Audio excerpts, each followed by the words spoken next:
This is a tutorial on the cancellation of purchase form. I say cancellation of purchase because this is to distinguish this form from the cancellation of listing. Cancellation of purchase is when a buyer or seller is canceling a transaction. Cancellation of listing is when a seller cancels with the broker. Okay, so here we have the form in the transaction manager. We'll go ahead and edit it. All right, here's the form itself. Now, if you're looking for a California Realtor form, that's a different video. I'll link to it in the description. If you want to get this form, I will link to that in the description as well. So here we have the cancellation of purchase. Now, automatically it populates the transaction property address. It's going to ask the buyer's name here, the seller's name there. Very straightforward.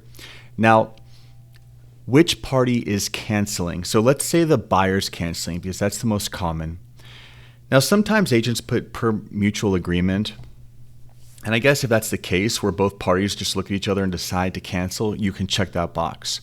But typically what you see is that the buyer's canceling due to either an appraisal issue or most often it is the inspection contingency.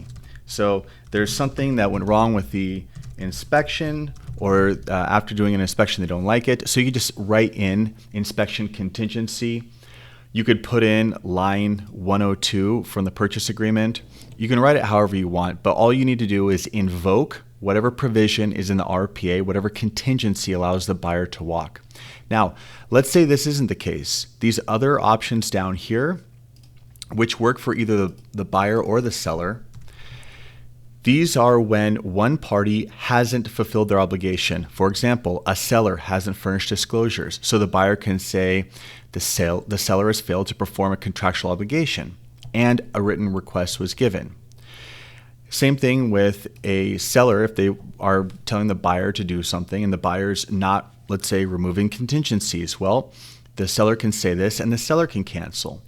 But one of these needs to be chosen. If you do put other, you need to write it in. Although this, I can't imagine being used very often because up here covers the bulk of your ability for one party to cancel. Now, once this party that's canceling fills this out up here, they sign, that's it. And the cancellation's done. Now, cancellations are done unilaterally. So you don't need both parties. Sometimes one party sends a cancellation and says, hey, I'm waiting on the other party to sign off.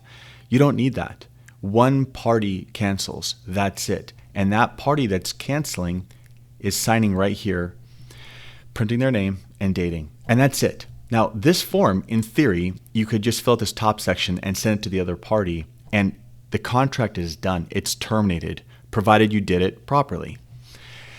Now, there's a bottom half though, because if there's a deposit in escrow, escrow needs written and mutually signed instructions on what to do with that deposit. So to clarify, cancellation, only one party signs, only one party is needed.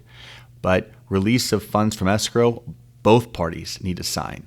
So this is kind of two forms in one because you have the cancellation on the top and then you have instructions to disperse the deposit below.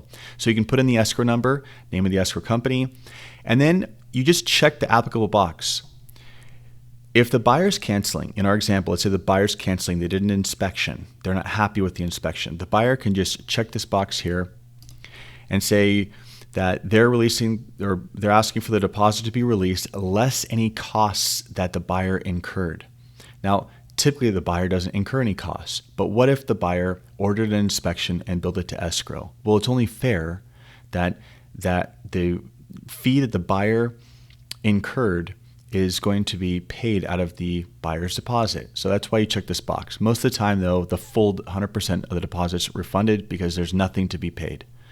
Now, if there's a different arrangement, let's say the seller is, the buyer's getting out, but the seller is demanding a penalty or a portion of the deposit, that amount can be put in here.